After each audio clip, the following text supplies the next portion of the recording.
Olá, vamos falar sobre o Brasil contemporâneo, a democracia de volta. Resumo geral. Depois de 21 anos de ditadura militar, 1964-1985, o Brasil voltou à democracia, mas passou por muitos problemas: inflação, corrupção, crises econômicas e protestos. Vários presidentes tentaram consertar o país, mas muitos enfrentaram escândalos e dificuldades, e ainda hoje enfrentamos desafios grandes, como desigualdade e corrupção. O início da democracia: Sarney e Collor. O começo foi difícil. José Sarney, 1985-1990. Ele não foi eleito diretamente pelo povo. Era vice de Tancredo Neves, que morreu antes de tomar posse.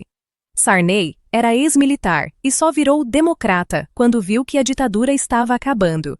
Isso chamamos de oportunismo. O país estava quebrado, inflação alta, dívida enorme, povo sem dinheiro. Resultado, não conseguiu resolver nada e deixou o Brasil ainda pior. Fernando Collor, 1990-1992. Primeiro presidente eleito direto depois da ditadura. Todo mundo esperava muito dele. Fez o Plano Collor, congelou dinheiro na poupança, fechou contas bancárias. Mas deu errado. O povo ficou furioso, perdeu o dinheiro que tinha guardado, e a economia piorou. Depois descobriram que ele aceitava propina, dinheiro ilegal de empresários. Resultado: foi impedido. Impeachment.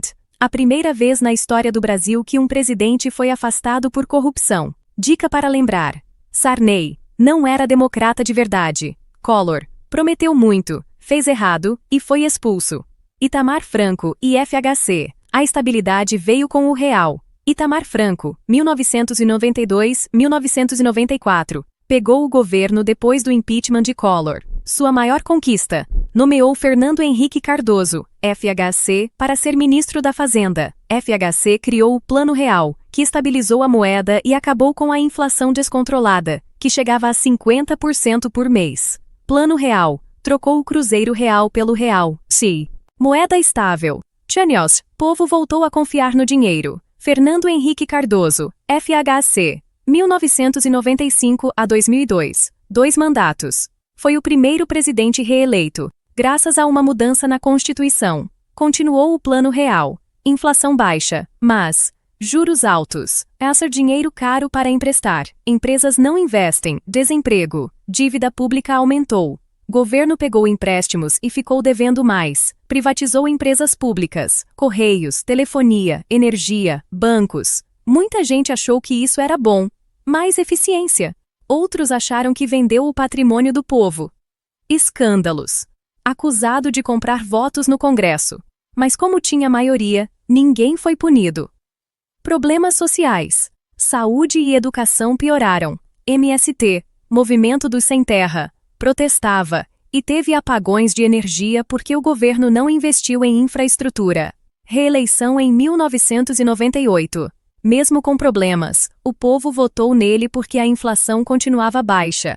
E isso foi mais importante que o desemprego. Dica para lembrar: FHC, Gamache, inflação zero, mas dívida alta, juros altos e muita corrupção escondida. Lula, o operário que virou presidente. Luiz Inácio Lula da Silva, 2003-2010, 2 mandatos. Filho de pobre, ex-sindicalista, foi preso na ditadura. Virou símbolo da luta dos trabalhadores. Mudou o discurso. Não queria revolução, queria governo prático, mesmo mantendo as regras econômicas de FHC, juros, dívida, etc. Programas sociais importantes. Fome zero. Ajudou famílias pobres a comer. Bolsa Família. Dava dinheiro para mães que mantinham filhos na escola e no posto de saúde. Economia melhorou. Juros caíram. Empregos aumentaram. Povo começou a comprar mais. Nasceu a nova classe média. Gente que antes era pobre e agora podia comprar celular, carro, geladeira. PAC, Programa de Aceleração do Crescimento.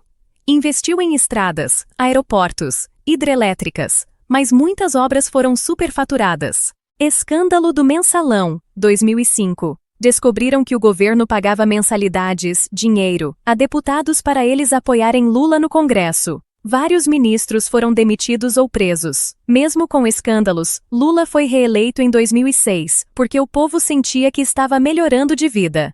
Crise de 2008. Nos Tio. O mundo inteiro entrou em crise, mas o Brasil não caiu tanto porque tinha consumo interno e parcerias com a China. Resultado final: Lula foi o presidente mais popular da história do Brasil. 80% de aprovação. E escolheu Dilma como sucessora. Dica para lembrar: Lula, pobre que virou presidente, fez programas sociais, ajudou milhões, mas teve corrupção no governo. Dilma Rousseff. A crise chegou e o país explodiu. Dilma Rousseff, 2011-2016. Sucessora de Lula, economista, ex-guerrilheira, primeira mulher presidente. Começou bem, continuou os programas sociais e investiu em obras para a Copa do Mundo, 2014, e Olimpíadas, 2016. Mas aí vieram os problemas. Crise econômica global chegou ao Brasil, empresas fecharam, desemprego subiu, obras da Copa e Olimpíadas foram superfaturadas e muitas foram paradas. O povo ficou furioso. Operação Lava Jato, 2014. Descobriram que petroleiras pagavam propina a políticos e partidos, e o dinheiro ia para campanhas eleitorais. Muitos políticos foram presos. População protestou em 2013, muitos jovens nas ruas. Não queremos gastar bilhões em estádios enquanto a saúde e educação estão ruins.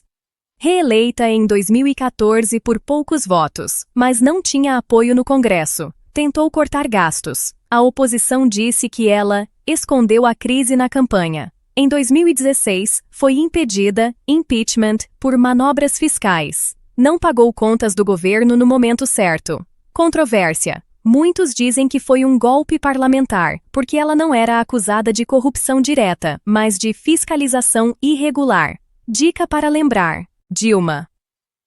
Herdeira do sucesso de Lula, mas enfrentou crise, corrupção e protestos, e foi afastada por um impeachment polêmico.